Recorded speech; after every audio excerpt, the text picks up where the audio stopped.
নিশি ফিসফিস করে ডাকল, সোনামণি, ও সোনামণি। সোনামণি কোনো উত্তর করল না। মানুষটা বারান্দায় বসে সোনামণিকে ডাকছে। সোনামণি উঠোনে কচু সেদ্ধ করছে। দুই মেয়ে সোনামণির, অঙ্গি বঙ্গি দুই ছানাপোনা উনুনের ধারে কচু সেদ্ধ হবার আশায় বসে রয়েছে। উদম গায়ে বসে আছে। আর অভাব অনটন সোনামণির নিত্যদিনের। সারা অঞ্চল জুড়ে খরা আর খরা। বর্ষা নেই, বৃষ্টি হচ্ছে না। বৃষ্টির আশায় মানুষটা বারান্দায় বসে আকাশ দেখছিল। বর্ষা এলেই ফসল ফলবে, ঝোপে জঙ্গলে শাক পাতা গজাবে। অন্ন নেই পেটে। মানুষের অন্ন না থাকলে মাথা ঠিক থাকে না। সুতরাং নিশির ডাকে সোনামণি বিরক্ত হচ্ছিল। কিছু বলছিস মোরে সোনামণি? খড় গলায় ফের ডেকে উঠল নিশি। তবুও সোনামণি কোনো জবাব দিল না। মানুষটা খাবার লোভে অমন করছে। আমি কি তোর কেউ হই না রে সোনামণি? এইবার সোনামণি খেপে গেল। তুই আমার ভাতার নিশি। রাগলে সোনামণির কাণ্ডজ্ঞান থাকে না। মরদকে ভাতার, আলসে ভাতার অথবা গালাগাল। মরে না কেন? জম কি নেই? হা ঈশ্বর, তোর মুখে আগুন। এইসব বলে সোনামণি কেমন সুখ পায়।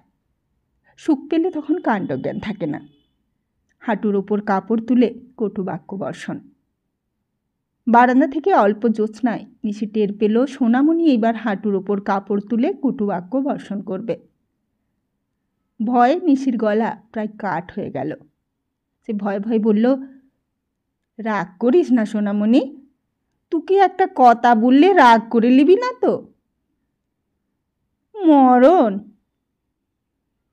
সোনামণি মুখের ওপর ঝামটা মারল একটা। মাঠে এখন আগুন জ্বলছে, পেটেও আগুন, মানুষটার চোখেও আগুন। সোনামণি এই প্রখর খরার দিনে নিশির চোখে আসঙ্গ লেপসা দেখে ভয় পেয়ে গেল। নমস্কার, আমরা শুনছি অতীন বন্দ্যোপাধ্যায়ের লেখা কালভুজঙ্গ। আসুন শুনে নিই আজকের গল্পটি। আমার গল্প পাঠ যদি আপনাদের পছন্দ হয় চ্যানেলটিকে সাবস্ক্রাইব করে পাশে থাকুন। কমেন্ট করে জানান গল্পটি কেমন লাগছে। ভালো লাগলে লাইক শেয়ার করতে ভুলবেন না। মরণ বলছিস সোনামণি? মরণ বলতে লাই রে। মরণ বললে স্বামীর ঘরে আগুন লাগে। ঢোল বাজায় যে মানুষ বাড়ি বাড়ি পূজা পার্বণে ঢোল বাজায়, কাশি বাজায়, তার মরণ বলতে নাই। তারপর বারান্দা থেকে সন্তর্পণে নেমে খোলা মাঠের দিকে মুখ করে বলল, তুই সোনামণি নিশির সঙ্গে মাঠে যাবি? বড় মাঠ, মাঠের দক্ষিণ সামুতে সরকারি খামার। খামারে বাবুরা বীজের ধান্য বুনছে। সোনামণি রে সোনামণি, কি ধান্য কি ধান্য। এই বলে নিশি একটা ঢোক গিলল। নিশি যে ঢোল বাজায় পূজা পার্বণে, যে কাশি বাজায় পূজা পার্বণে। মুচিরাম হিঁদে যার বাপ ছিল, 5 কাঠার জমির ওপর যার ঘর ছিল, যার এখন কিছুই নেই, সব বন্ধক নিয়েছে ভালো মানুষের ছা শশী। শশী এখন বাবু। বাবু শশী খামারে এখন দারোয়ানের কাজ করছে। সোনামণি বলতো, নাগর আমার। আর সেই নাগরের বিয়েতে আর কন্যার অন্নপ্রাশনে ঢোল বাজিয়েছে নিশি। পাপ মুছে পুণ্য তুলে দিয়ে এসেছে, আর ধান্য দুব্বার ঢোলের ওপরে। নিশি কত মঙ্গল কামনা করেছে শশীর। আর সেই শশীবাবু 2 গন্ডা টাকায় জমি বন্ধক রেখে সোনামণি সহ নিশিকে বিবাগী করে দিলে। নিশির 2 মেয়ে অঙ্গি বঙ্গি। ওরাও পূজা পার্বণে নিশি ঢোল বাজাতে গেলে ছোট গামছা পরে সঙ্গে সঙ্গে যায়। বাপের সঙ্গে বাড়ি বাড়ি কাশি বাজায়। কিন্তু খরা, প্রবল খরা। এখন আর কে কার পাপ মুছে পুণ্য নেয়। তাই অঙ্গি বঙ্গি দুই মেয়ে কচু সেদ্ধ পাতে তুলে খুব তরিয়ে তরিয়ে খাচ্ছে।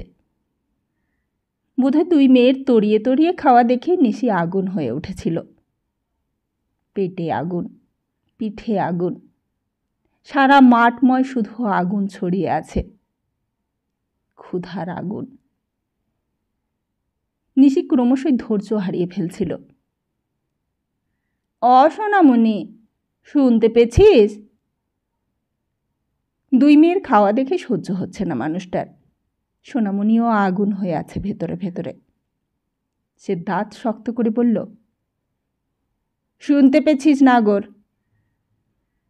সব শুনতে পেয়েছে, তবে সে এবার গলে গলে পড়ল। সোনামণি, অসুমি, তবে দে, দুটা খেয়ে নিলে শান্তি পাই। হ্যাঁ আমার মানুষ রে। এই বলে সোনামণি কপালে করাঘাত করল। প্রায় বিলাপের মতো সুর ধরে বলতে থাকল, হায় হায়, ছানা পোনা পাক পাখালির হয়, গাছের পাতা মাছের মাথা হেতা হোতা যা মেলে লিয়ে আসে। ছানা পোনার কষ্টে পাক পাখালির ঘুম থাকে না চোখে। আর তুই এক মনুষ্যের ছানা, মেয়ে দুটা খেয়ে লিছে, তোর সহ্য হচ্ছে না। অরে সোনামণি, অরে সুমি, তুই এমন করে রাতের বেলা বিলাপ করিস না। বিলাপ করলে মাঠে ময়দানে মড়ক লেগেছে ভেবে সকলে ছুটে আসবে। আমি এক মানুষ, ঢুলি মানুষ, আমার দুই মেয়ে অঙ্গি বঙ্গি। ঢুলি মানুষের অমঙ্গল বইতে নাই। নিশির ইচ্ছা হলো ঘরে ঢুকে ক্ষুধার জ্বালায় ঢোলটা কাঁধে নিয়ে মাঠে যায়। মেয়ে দুটো কচু কদু সেদ্ধ খাচ্ছে। সোনামণি কাঠের হাতা নিয়ে বসে রয়েছে। ওর পাতেরটুকু শেষ করে ফেললেই বাকিটুকু ঢেলে দেবে। নিশির ঢোল নিয়ে ছুটতে ইচ্ছা হলো মাঠে। তারপর ঢোলের ওপর বোল তুলে ছররা ছুটিয়ে মাঠে ময়দানে আগুন ছড়িয়ে দিতে ইচ্ছা হলো।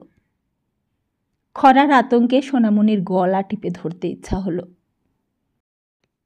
বড় দুঃসময়, না আছে পূজা না আছে পার্বণ। দেশের লোক অকালে অকালে গেল। কি করবে, কাকে দোষ দেবে সে ভেবে পেল না। আর তাছাড়া মনে হলো রেগে গিয়ে লাভ নাই, বরং ঠান্ডা মাথায় পেটে হাত রেখে বসা যাক। উঠোনের ওপর চুপচাপ বসে থাকলে সোনামণির দয়া হতে পারে। সে সোনামণিকে সেই জন্য আর বিরক্ত করল না। উঠোনের ওপর সে হাঁটু গেড়ে বসে থাকল। মনে হলো শশীর কথা, শশীর জমির কথা। সরকারি খামারে বীজের জন্য ধান ছড়িয়ে রেখেছে শশী। ধানের কথা মনে পড়তেই নিশির সবটুকু জ্বালা মুহূর্তে উবে গেল। সে এইবার গিয়ে হাত পেতে দাঁড়ালো সোনামণির কাছে। দে, একটু দে, পেটে জ্বালা নিবারণ করি। দে, দোহাই তোর সোনামণি, দে, একটু দে, পেটে জ্বালাটা নিবারণ করি। দিলে তোর আয়ু বাড়বে সোনামণি, পূর্ণ হবে তোর, সতী লক্ষ্মী হয়ে মরবি। তারপর খুব কাছে গিয়ে কানের কাছে মুখ নিয়ে বলল, যাবি তু? যদি যাস তবে সোনার ধান্য তুলে লিব। শশী কাদা মাটিতে বীজের ধান্য ছড়িয়েছে। যাবি তু? তু আর আমি দুই পাখিতে সারা রাত ঠুকরে ঠুকরে সব ধান্য তুলে নেব। সোনামণিকে বড় তাজা বলে মনে হচ্ছে এখন, যেন স্বপ্ন দেখছে। নিশি এইবার সুযোগ বুঝে বলে ফেলল, দে সোনামণি, দে, একটু খাই, খেয়ে পেটের জ্বালা নিবারণ করি। সঙ্গে সঙ্গে সোনামণি কেমন জেগে গেল, শক্ত হয়ে বসে থাকল। সারা দিন মানে এই কচু সেদ্ধই সম্বল। সে নিশিকে আড়াল দেবার জন্য হাঁড়িটা পেছনের দিকে টেনে নিল। বড় দুঃসময়, বড় বেহায়া নিশি। সে ঘুরে গিয়ে সামনে বসল। তারপর সেই আগের মতো হাত বিছিয়ে বলল, আমি ঢুলি মানুষ সোনামণি, আমারে তুই ছোট করে লিখছিস? তুই আর আমাতে এত ভালোবাসা, তুই আমারে ছোট করলে ধমে সইবে না। তখন অঙ্গি ডাকল, বাপ। বঙ্গি ডাকল, বাপ। তখন সোনামণি টিনের ভাঙা থালায় অবশিষ্ট কচু সেদ্ধ 2 ভাগ করে নিশির পাশে খেতে বসে গেল। লে খা, এবার কি বলবি বল। সোনার ধান্য আছে গো মাঠে। নিশি কচু সেদ্ধ মুখে আলগা করে দেবার সময় কথাটা বলল, আর এমন করে বলল যেন স্বপ্নে দেখা গুপ্তধনের খবর দিচ্ছে। কোথায়? শশীর খামারে। নিশি দুলে দুলে এত বড় খবরটা ভালো করেই এবার শোনালো সোনামণিকে। অঙ্গি বলল, আমি যাব বাপ। বঙ্গি বলল, আমি যাব বাপ। দেখলি তো। সোনামণি ঢকঢক করে জল খেল, তারপর এনামেলের তোবড়ানো ঘটিটা পাশে রেখে বলল, গেলে কি অধম্যটা হবে শুনি? ধরা পড়ে যাব। চুপি চুপি যাব, কেউ টেরটি পাবে না। ওরা খুঁটে খুঁটে ধান তুলে নিবে। অঙ্গি বঙ্গি 2 মেয়ে, সুদিনে দুর্দিনে এই 2 মেয়ে। সুদিনে ফসল কাটা হলে মেয়ে দুটো মাঠময় ঘুরে বেড়ায়। কোন মাঠের কোন সামুতেই ইঁদুরে গর্ত করে ধান চুরি করে নিয়েছে তার খবর বয়ে আনে ঘরে। তখন নিশি আর ঢোল কাঁধে লয় না, মাথায় ফেটি, কাঁধে কোদাল। নিশুতি রাতে 2 মেয়ে সঙ্গ দেয়। সরু হাতে অঙ্গিবঙ্গি 2 মেয়ে গর্তের ভেতর থেকে গুচ্ছ গুচ্ছ ধান তুলে আনে, অথবা ওরা পাহারা দেয়। মাঠময় চোখ সজাগ করে রাখে। বাপ, কে যেন আসে। বাপ, ওটা কি? বাপ, কোদালে যেন কি লেগে আছে। অক্ত লেগে আছে। অক্ত বাপ। কিসের রক্ত? ইঁদুরের? তখন হেই হেই করে নিশির চিৎকার, না রে না, ইঁদুর বাদুর কিচ্ছু লয়। মা বসুন্ধরার কন্যা, মা মনসার বাহন, ভুজঙ্গ। কালো রঙের ভুজঙ্গ, চিকচিক করছে আর মাথাটা দোলাচ্ছে। কিন্তু সেবারে কি হলো বাপ? কোদাল মেরে মেরে হায়রান নিশি। কোন সুদূরে ইঁদুরের ধান টেনে নামিয়েছে টেটিও পাওয়া যাচ্ছে না। কোথাও ধানের গুচ্ছ একটাও নেই। হায় হায়, পরিশ্রমে বৃথা গেল। রাগে দুঃখে গান ভেসে এলো নিশির গলায়। সময়ে ওটা সুখের গান ছিল। হায় মা, কে কার তরে চুরি করে হে মায়েশ্বরী। কিন্তু নেই, ধান গর্তের ভেতর কোথাও নেই। প্রায় মাঠ চষে ফেলেছে নিশি। নিশুতি রাতে অঙ্গিবঙ্গির ভয় ধরে গিয়েছিল। তখন নিশির নজর হক করে থেমে গেল। গর্তের মুখে আলিশান ভুজঙ্গ, কালো রঙের ভুজঙ্গ। কোদাল মারলে সামান্য লেজটুকু কাটা যাবে। গোটা শরীর গর্তের ভেতর। হায় হায়, তবে সব যাবে? ভেতরে সোনার ধান্য আছে গো মা জননী। তবে এইবারে কি করি? এই বলে একটা হ্যাঁচকা টান লেজ ধরে। হাত বিশেক দূরে আলিশান ভুজঙ্গটা ভুঁইয়ে পড়ে থাকলো কিছুক্ষণ। তারপর আর যায় কোথায়? নিশি দেখল ভুজঙ্গটা ওকে তেড়ে আসছে। ঠিক যেন মনে হলো সোনামণির মতো তেড়ে আসছে। নাকে নথ ছিল সোনামণির।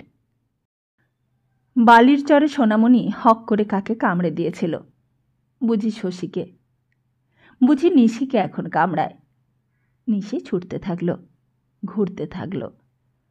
নিশি এঁকে বেঁকে চলতে থাকলো আর হাঁকতে থাকলো, অঙ্গি বঙ্গি ধান তুলে লে, আমি ভুজঙ্গরে ডাঙায় তুলে আড়াল করে লিচ্ছি। নিশি আলোর ওপর দিয়ে ঘুরে ঘুরে ছুটতে থাকলো আর হাঁকতে থাকলো, অঙ্গি বঙ্গি ধান তুলে লে, আমি ভুজঙ্গরে ডাঙায় তুলে আড়াল করে লিচ্ছি।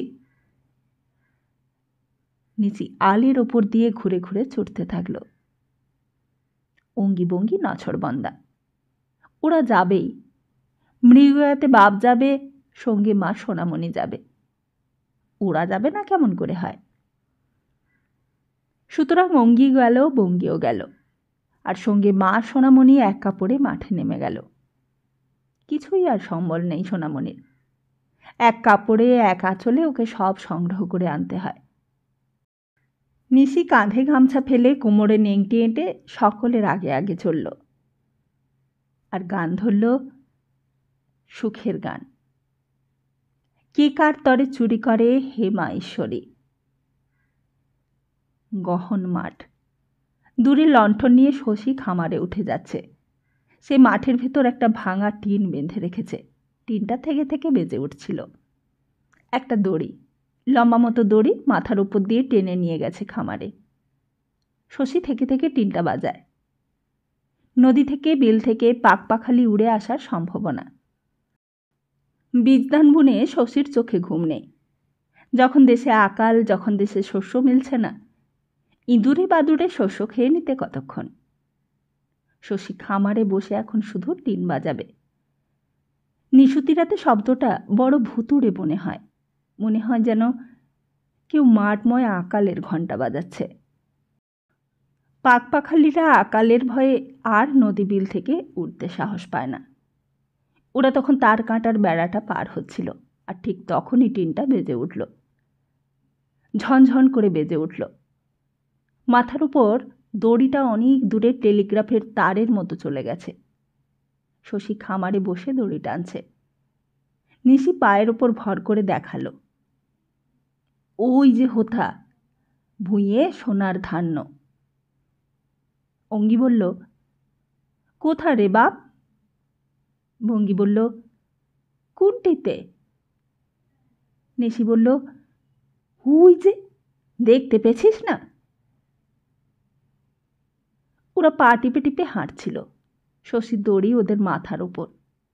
বীজধানের জমিতে বাঁশের খুঁটি, খুঁটির মাথায় ভাঙা টিনটা ঝুলছে। জ্যোৎস্না ছিল সামান্য। কোথাও একটা পাখি ডেকে ডেকে তেপান্তরে হারিয়ে যাচ্ছে। সোনামণির বড় ভয় করছিল। শশীর ভয়। দড়ি ধরে শশী বসে আছে। ভয়ে সোনামণির বুকটা শুকিয়ে উঠেছে। নিশি ফিসফিস করে ডাকল, কোনো কথা লয় সোনামণি। কথা বললে শশী টের পাবে। ধরা পড়লে জেল হাজত বাস। গৃহস্থের ঘরে চুরি লয়, সরকারি ধান্য, বীজ ধান্য। ধান্য থেকে হেতা হোতা সব পূর্ণ উঠবে। অঙ্গি ডাকল, বাপ। বঙ্গি ডাকল, বাপ। আর সঙ্গে সঙ্গে ওরা চারজনই আলের ওপর উপুর হয়ে গেল। টিনটা ঝনঝন করে বাজছে। আকালের ঘণ্টা বাজাচ্ছে শশী। ঘণ্টাটা ক্রমাগত বেজে চলেছে। শশী কি টের পেল? পাখপাখালি উড়ে এসে বসেছে। আকালের ঘণ্টাও পরাণে ডর ধরাচ্ছে না। যেন শশী শরীরের সমস্ত শক্তি ক্ষয় করে দড়ি টানছিল, যেন প্রাণপণ ঘণ্টার ধ্বনি করছিল। ভয়ঙ্কর শব্দটা গ্রাম মাঠ পার হয়ে বিলের দিকে নেমে যাচ্ছে। তখন কে যেন কেবল বলছিল, হুই হোথা, নিশি রে, সোনার ধান্য পড়ে আছে রে। ওরা হামাগুড়ি দিয়ে এগোচ্ছিল। শুধু একটু যেতে পারলেই হয়। ওরা প্রাণপণ হামাগুড়ি দিতে লাগল। গোসাপের মতো ওরা হাঁটছে। শুকনো জমে উত্তাপে সব ঘাস জ্বলে পুড়ে গেছে। ওদের হাঁটু থেকে, কুনুই থেকে রক্ত ঝরছিল। ওদের কোনো হুঁশ ছিল না। ওরা বীজ ধানের জমি নাগাল পাবার জন্য অধীর, এবং বীজ ধানের ভুঁই নাগাল পেয়ে নিশি আনন্দে প্রায় কিছুক্ষণ জমিতে হাত রেখে মরার মতো পড়ে থাকল। সোনামণি ডেকে উঠল, মানুষটা কত কাল অন্যের মুখ দেখেনি, কত কাল ওরা অন্ন ভোজন করেনি। সোনামণি ভয়ে ভয়ে ডেকে উঠল, হেই। মাথার চুল ধরে টানল, হেই, কি হয়েছে তোর? সোনামণির ভয় নিশি এত দূর আসতে গিয়ে ফুসফুসটাই জখম করে ফেলেছে। ফুস করে হাওয়া বের হয়ে গেলে আর কি থাকলো। নিশি, নিশি! সোনামণি ফের ডেকে উঠল। নিশি এইবার চোখ মেলে তাকালো এবং খপ করে হাতটা ধরে ফেলল সোনামণির। তারপর ভুঁইয়ের ভেতর কাদা জমের ভেতর নেমে গেল। ওরা প্রায় 4টা পাখির মতো খুঁটে খুঁটে যেন ধান খেতে থাকল, খুঁটে খুঁটে খুব সন্তর্পণে। আলগোছে হাত বাড়িয়ে তুলে আনলো ধান। একটা ধান, দুটো ধান, একসঙ্গে 5টা 7টা ধান তুলতে পারছে না। 5টা 7টা ধান তুলতে গেলে এক মুঠো কাদা উঠে আসছে। জ্যোৎস্না প্রায় মরে আসছিল। ওরা ধানের চেয়ে কাদা তুলে ফেলছিল বেশি। শশী খামারে বসে দড়ি টানছে। টানছে তো টানছেই, এক মুহূর্তের জন্য থামছে না। থামলেই ওরা 4টা পাখি ভুঁইয়ের সঙ্গে মিলে যাচ্ছে। হাতে পায়ে কাদা, শরীরে কাদা, সর্ব অঙ্গে কাদা লেগে আছে। চোখ মুখ দেখলে এখন কে নিশি, কে সোনামণি, আর কে অঙ্গি ভঙ্গি তা বোঝা দেয়। ঠিক পাখির মতো ওরা 1 পা 2 পা করে এগোচ্ছিল, কাদার ভেতর হামাগুড়ি দিচ্ছিল। ধান খুঁটে যে যার গামছায় রাখছে। সোনামণি ধান তুলে আঁচলে রাখছে, আর ধানের সঙ্গে কাদা আর জমি থেকে জল শুষে আঁচলটা ক্রমশই ভারী হয়ে উঠছে। ধান সামান্য, কাদা জলে গামছা ভরে গেল নিশির। সে কি করবে ভেবে পেল না। ধীরে ধীরে সোনামণির কাছে বুদ্ধির জন্য উঠে গেল। কাছে গিয়ে দেখল সোনামণি গোসাপের মতো কাদা হাঁটকাচ্ছে। শরীরে কোনো বাস রাখেনি। সোনামণির অঙ্গ ছোলা মুরগির মতো, গোটা শরীরটা ভুঁইয়ে বিছিয়ে রেখেছে। সে তাড়াতাড়ি ধান তুলে নিচ্ছে, কারণ শশীকে বড় ভয় সোনামণির। শশী বড় চেনা মানুষ, কঠিন মানুষ। মনে হতেই দাঁত শক্ত হয়ে গেল সোনামণির। কটু বাক্য বর্ষণ করতে ইচ্ছা হলো। বেঈমান শশী, নেমক হারাম শশী। লজ্জা সরম মানুষটা দিন দিন উবে যাচ্ছে। পয়সা হাতে আসতেই শশীর তবলা ডুগি কিনে বোলানের একটা দল করে ফেলল। ওস্তাদ শশী সোনামণিকে তাড়ি খাবার লোভ দেখালো। সোনামণির সোনার ধান্য চুরির লোভে নিশি বাড়ি না থাকলে শশীর ঘুরঘুর করা বেড়ে যেত। শশী, তুমি গোলাম হে শশী। সোনামণির চোখে আগুন জ্বলছিল, জিভ ভয়ে শুকিয়ে আসছিল। আর সেই এক সিংহের খেলা দেখানো চোখ সোনামণির। সামান্য দূরে অঙ্গিভঙ্গি, সেচের জলে বীজের ধান, আর সেই ধান তুলে এই দিকে এগিয়ে আসছে অঙ্গিভঙ্গি। আর সেই মানুষ নিশি, কুড়ে মানুষ বসে বসে সোনামণির তামাশা দেখছে। সোনামণি খ্যাক করে উঠল। নিশি আমতা আমতা করে বলল, গামছাটা ভরে গেল সোনামণি, ধান লেবোটা কিসে? হায় রে আমার মরদ। সোনামণি ফের দুঃখে দাঁত শক্ত করে ফেলল। এখন বচসার সময় নয়, নাচন কোদনের সময় নয়, এখন শুধু ধান তুলে নেবার সময়। নিশিকে বসে থাকতে দেখে আগুনের মতো ওর শরীরটা জ্বলে উঠেছিল। সে কি ভাবল, কি দেখল নিশির। তারপর সহসায় নিশির নেংটিটা হ্যাঁচকা টানে ছুঁড়ে ফেলে দিল দূরে, ঠিক যেন এক ভুজঙ্গ এখন ভুঁইয়ের মাঝে পড়ে আছে চিত হয়ে। নিশি বলল, হ্যাঁ লা সোনামণি, হ্যাঁ লা সুমি, আমি নিশি, আমি ঢোল বাজাই পূজা পার্বণে, আমারে তুই উলঙ্গ করে দিলি। মরদের কথা শোনো। সোনামণি ধান রেখে শাড়িতে মুখ মুছে কথা বলল, আমার সাধু রে। সোনামণি ফের সাঁতার দিল কাদার ভেতর। কিচ্ছু জানে না মরদ, খুঁটে খুঁটে কি ধান তুলে আনলো। ও আমার গাজনে সন্ন্যাস লিয়েছে রে, জয় মহাদেবের বাচ্চা রে। যা যা, ওটা বিছিয়ে যা পারিস তুলে লেগা। সোনামণি আর তাকালো না নিশির দিকে। মাথার উপর দড়িটা আর নড়ছে না, বোধহয় ঘুমিয়ে পড়েছে শশী। শশী, তুমি বড় চতুর হে। তুমি মাঠময় নিশিকে টাকা দিয়ে বশ করেছ। আর তখন চারিদিকে খরা, আগুনের মতো ঝিল্লি, গরু বাছুর জলের জন্য হন্যে হয়ে ঘুরছে। আর শশী, তুমি বড় চতুর হে। তারির খোঁজে তুমি শশী বন বাদারে ঘুরঘুর করছিলে। নিশি সেদিন বাড়ি ছিল না। অঙ্গি বঙ্গি নিশির সঙ্গে ঢোল বাজাতে চলে গিয়েছিল দুর্গায়। তখন সোনামণি, একা সোনামণি বনবাদারে ঝোপে জঙ্গলে কচু কদু খুঁজে মরছে। তখন হনুমানটা গাছ থেকে লাফ দিয়ে একেবারে সামনে ভূতের মতো পথ আগলে দাঁড়িয়ে থাকল। আর যায় কোথায় সোনামণি? সে ঝোপের ভেতর থেকে বলল, ভালো মানুষের ছা, দেখো তো গাছে ওটা কি?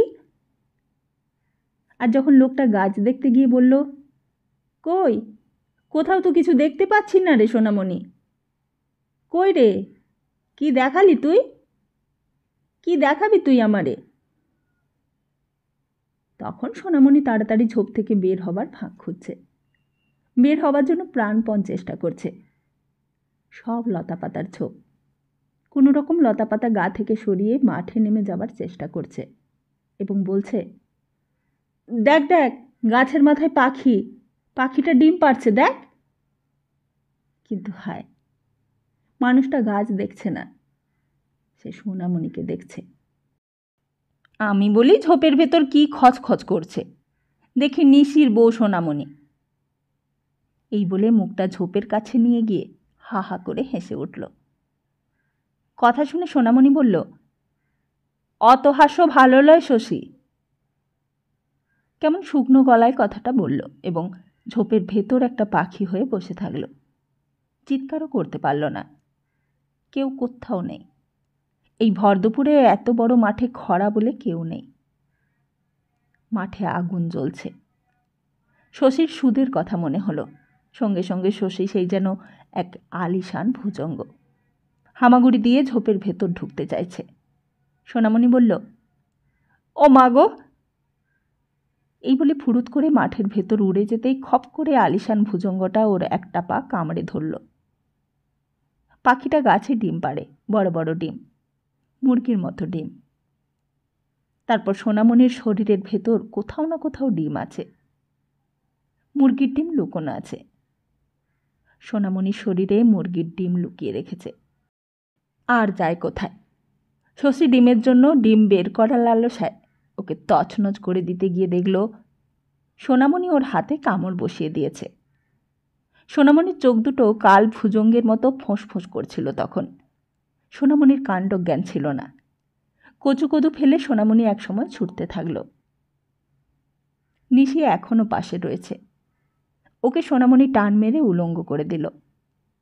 সে রাগে দুঃখে প্রায় কথা বলতে পারছিল না। সোনামণিকে বড় ভয় তার।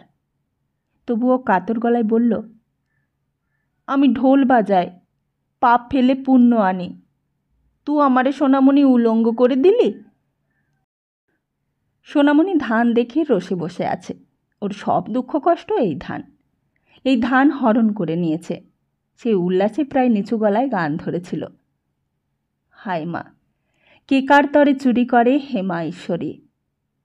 তারপর বলল, কত সোনার চান্দে পরাণ কান্দে, অনিশি তুই আমারে মেরে ফেল রে। কিসে কি কথা হয় নিশি বোঝে না। সোনামণি এখন প্রায় পাগলের মতো হাসছে, কথা বলছে। কথা তো নয়, যেন সুর ধরে চড়ক পূজার দিনে মেলার শনি মাসির মতো কণ্ঠ খুলে দিয়েছে। বিরক্ত হয়ে নিশি বলল, তোর পরাণ এত উথাল পাথাল করে কেন রে সোনামণি? আর তখনই খামার বাড়িতে কার গলা যেন হেঁকে উঠল, ও শামুতে কার গলা পাই হে, এত রাতে কার গলা পাই হে? সোনামণি গলা চিনতে পেরে বলল, হেই হেই নিশি, কি বলছে শুনে নিচ্ছিস? কি বলছে? বলছে কার গলা পাই হে। নিশি, দুবলা নিশি তাড়াতাড়ি করে মাথায় পোটলা তুলে ছুটতে থাকলো। মেয়ে দুটো বাপের পেছনে ছুটতে থাকলো। যাবার সময় নিশি বলছিল, বলেছি না অত হাসা ভালো লয়। ও সামুতে কে কথা বলে হে? জবাব নেই কেন হে? অন্ধকারে মনে হলো শশী দানবের মতো থপথপ করে খামার বাড়ি থেকে নেমে আসছে। আকালের ঘণ্টা ওর হাতে এখনো বাঁধা নেই। অথবা মনে হলো কালো কুচকুচে এক ভুজঙ্গ পাখি ধরার জন্য নেমে আসছে। সে খুব ছড়ে হাঁকছিল না, কারণ ফাঁদের ভেতর পাখি ধরা পড়েছে। ও যেন গলা শুনে আকালের ঘণ্টা বাজাতে সব টের পাচ্ছিল। সুতরাং সে চোর চোর বলে জোরে পর্যন্ত চেঁচালও না। চাঁদের আলোটুকু পর্যন্ত মরে গিয়েছে। নিশুতি রাতের অন্ধকার তেমনই ভয়াবহ। বিলে সেই এক পাখি তখনও ডাকছে, আর কাদা জলের ভেতর সোনামণির পায়ের শব্দ ভেসে বেড়াচ্ছিল। সে নিশির সঙ্গে ছুটে যেতে পারল না। নিশি ছোট্ট এক পুঁটলি মাথায় করে দ্রুত চলে গেল, কিন্তু সোনামণির পুঁটলি ভারী। সে কিছুতেই বোঝাটা মাথায় তুলতে পারল না। দূরে নিশি ছুটছে, অঙ্গি ভঙ্গি ছুটছে। সোনামণি মাথায় তুলে নেবার জন্য আরও 2 বার চেষ্টা করল, বারবার চেষ্টা করল, আর বারবারই জলে কাদায় পড়ে যাচ্ছে সোনামণি। পা হড়কে যাচ্ছে, পা শক্ত করে কাদার ভেতর দাঁড়াতে পারছে না। পালাবার জন্য বোঝা নিয়ে সে টানা হাজরা করতে থাকল। টেনে টেনে বোঝাটা ভুঁইয়ের এক পাশে নিয়ে আসার চেষ্টা করল, পারল না। চোখ মুখ ক্রমশই ভয়ে শুকিয়ে আসছে। ক্রমশই সোনামণির হাত দুর্বল হয়ে যাচ্ছে। শশী এখন যেন সেই এক দানবের মতো, অথবা সেই এক আলিশান ভুজঙ্গ খাবো খাবো করছে। যেন বড় উল্লাস শশীর। আর হায় সোনামণি, সামান্য এক প্রাণ কাদার ভিতর পাখির মতো ধরা পড়ে গেল। শশী রসিকতা করে যেন হাঁকল, সাহস তো বড় কম লয় হে, জবাব দিচ্ছ না কেনে? সোনামণি বুঝল এত বড় বোঝা ওর তুলে নেবার ক্ষমতা নেই। বুঝল এত কষ্টের সংগ্রহ প্রাণের চেয়েও মূল্যবান পুঁটলিটি ফেলে গেলেও রেহাই পাবে না। এখন ছুটতে গেলেও ধরা পড়ে যাবে। শশী এখন হাত 10 দূরে দাঁড়িয়ে আছে। সে আর এগোল না। সে বোধহয় দাঁড়িয়ে পাখিটার তামাশা দেখছিল, কাদার ভেতর হুটুপুটি দেখছিল। শেষে দরাজ গলায়, যেন পাখি আর পালাতে পারবে না এমন এক দরাজ গলায় হাঁকল, কে ভুঁয়ের ভেতর হুটুপুটি করছে হে? অন্ধকারে সোনামণি কি করবে ভেবে পেল না। ভয়ে উত্তেজনায় অস্থির সোনামণি। তবু ছুটে একবার দেখতে পারে, এখনো সময় আছে। যখন আর উপায় নেই, শশী ওর কাল শশী, ওকে ধরে ফেললে 2 বেলা নিশিকে নিয়ে পর্যন্ত টানাটানি হবে। তখন মাঠের ভেতর দিয়ে ছোটাটাই ভালো। সে ওর সোনার ধান্য ফেলে ছুটতে থাকল। কে আছে হে? দেখ দেখ, চোর পালাচ্ছে, খামারে চোর পড়েছে। শশী এই বলে হাস্য ছড়ালো। তারপর শশী চোর ধরার মতো অন্ধকারে সোনামণির পেছনে পেছনে ছুটতে থাকল। সোনামণি আপ্রাণ ছুটছে, অন্ধকারে ছুটছে। তার কাঁটার বেড়া সামনে, বেড়াটার সামনে সোনামণি পথ পেল না পালাবার। শশী চোরের ওপর হুমড়ি খেয়ে পড়ল। কিন্তু সোনামণির গা পিছল, কাদা জলে গা পিছল। পাকাল মাছের মতো সোনামণি শশীর শক্ত বাহু থেকে হড়কে গেল। হড়কে গিয়ে দিক বিদিক জ্ঞান শূন্য সোনামণি। সোনামণি অন্ধকারে ছুটছে, যেই দিকে ভুঁই আছে সেই দিকে ছুটছে।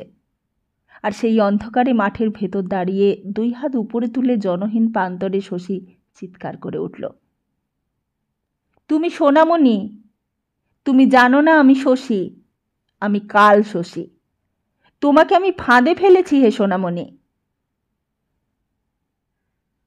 ফাঁদের কথা শুনে সোনামণি আর ছুটতে পারল না। হাত পা অসাড় হয়ে গেল। চারিদিকে অন্ধকার, চারিদিকে তার কাঁটার বেড়া, আর সেই আকালের ঘণ্টাকে যেন কেবলই বাজিয়ে চলেছে। হে মা ঈশ্বরী, আর ছুটতে লাড়ছি। এই বলে সে ভুঁইয়ের ওপর লুটিয়ে পড়ল। জমির পাড়ে দাঁড়িয়ে শশী হাহা করে সেই এক হাস্য ছড়াল। খাকি হাফ প্যান্ট পরা শশী কাদার ভেতর নেমে গেল। উদম গায়ে শশী সোনামণিকে সাপটে ধরল, কিন্তু হড়কে যেতেই শুকনো জমি থেকে ধুলো মাটিতে হাত শুকনো করে এলো। তারপর ফের কাদার ভেতর নেমে সোনামণিকে মরা মাছের পাখনা ধরে টানার মতো একটা হাতে টেনে তুলল উপরে। তারপর কানের কাছে মুখ নিয়ে বলল, আমার ভুঁইয়ে খোলা গায়ে মুরগি ওড়ে, এ কি তাজ্জব হে। কিন্তু কোনো জবাব নেই। কাদার ভেতর মরার মতো পড়ে আছে সোনামণি। শশীর শরীরের ভেতর হাত দিয়ে কি যেন খুঁজলে। শেষে হাঁটু গেড়ে পাশে 2 হাত রেখে কাদা থেকে টেনে তোলার চেষ্টা করতে গিয়ে দেখল বড় পলকা শরীর সোনামণির। সে তাকে কাঁধে তুলে নিল। দূরের মজা দেখিতে ধুয়ে পাকলে নেবার জন্য শশী হাঁটছিল। 2 পা যেতেই সোনামণি কাঁধ থেকে হড়কে নিচে পড়ে গেল। আর শশী শক্ত করে ধরতেই সোনামণি যেন প্রাণ পেয়ে গেল। সে আবার ছুটছে। শশীর শরীর ভারী, সে কাদার ভেতর ছুটতে পারছিল না। সোনামণির পলকা শরীরে সে সামান্য আরামে প্রাণ পেয়ে গেল। সে উড়ে উড়ে পাখির মতো ভুঁইয়ে খেলা দেখাতে থাকল শশীকে। সে প্রায় উড়ে উড়ে ছুটতে থাকল। সে এই কাদার ভেতর শশীকে ঘুরিয়ে মারছে। সেই যেমন নিশি একদিন এক মাঠে এক ভুজঙ্গ নিয়ে ঘুরে ঘুরে খেলা করছিল, মাঠের ভেতর তেমনই সোনামণি এক ভুজঙ্গ নিয়ে কাদায় ভুঁইয়ে লড়ছে। কিন্তু হায়, এ খেলা এক বিষম খেলা। ভুজঙ্গ পাখি ধরার জন্য লড়ছে, আর পাখি প্রাণ বাঁচানোর জন্য লড়ছে। ফাঁদের ভেতর পাখি, শুধু ছটফটি করা যায়। সোনামণি খেলার শেষ পর্যন্ত হেরে গেল, কারণ পা হড়কে পড়ে গিয়ে সে কাদার ভেতর আটকে গেল। শশীরও আর তর সইছে না। সে হাঁটু মুড়ে কাদার ভেতর বসেই বলে উঠল, খোলা গায়ে মুরগি ওড়ে, হায় কত সুখ রে। সোনামণি কোনো জবাব দিল না। মরা গোসাপের মতো চিত হয়ে পড়ে থাকল, কারণ এতটুকু শক্তি আর সোনামণির অবশিষ্ট ছিল না। সামান্য যেটুকু শক্তি সে শুধু বিলাপের জন্য। সে নিচে পড়ে শুধু বিলাপ করতে থাকল, হ্যাঁ রে নিশি, তুই আমারে ফাঁদে ফেলে চলে গেলি রে। হ্যাঁ রে নিশি, আমার সোনার ধান্য চুরি যায় যে রে। শশী বলল, সোনার ধান্য আমার। সোনামণি বলল, সোনার ধান্য আমার, তুই আমার সোনার ধান্য চুরি করে লিচ্ছিল। এই বলেই হক করে শশীর গলাটা কামড়ে ধরল। ভালো মানুষের ছা শশী মুরগির মতো, জবাই করা মুরগির মতো উঠে দাঁড়ালো। 2-3টে বড় লাফ দিল কাদার ভুঁইয়ে।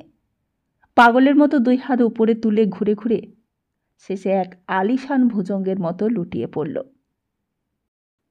সোনামণি, সামান্য এক প্রাণ পাখি, শশীর মতো দানবের যে আকালে ঘণ্টা বাজাতো, সে প্রাণ হরণ করে চলে গেল। তখন থেকে থেকে পাখির ডাকটাও কমে গেছে। থেকে থেকে শশীর হারিকেনটা খামারে দপদপ করে জ্বলছিল, শুধুই জ্বলছিল। আর তেপান্তরের পাখিটা শূন্যে তখন উড়ছিল, ঘুরছিল, আর বুঝি বলছিল, আকালের ঘণ্টা কে বাজায় দেখ, আকালের ঘণ্টা কে বাজায় দেখ। নমস্কার।